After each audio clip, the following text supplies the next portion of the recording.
বিকুরাবিল আরদি খাতায়া, তোমরা যদি আমার কাছে জমিন পরিমাণ, পুরা জমিন পরিমাণ যদি গুনাহ নিয়ে আসো। আল্লাহ তাআলা বলতেছেন জমিন পরিমাণ যদি গুনাহ নিয়ে আসো।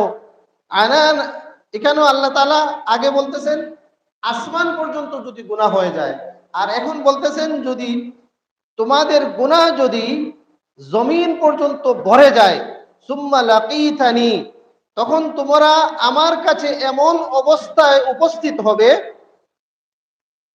লা তুশরিক বি শাইআ, আল্লাহর সাথে কাউকে শরীক করো না, এমন অবস্থায় যদি তোমরা আল্লাহর কাছে পৌঁছো, লা আতাইতুকা বিকুরাবিহা মাগফিরাহ, আল্লাহ সুবহানাহু ওয়া তাআলা তোমাদের কাছে আসবেন ক্ষমা নিয়ে, জমিন বরাবর ক্ষমা নিয়ে আসবেন।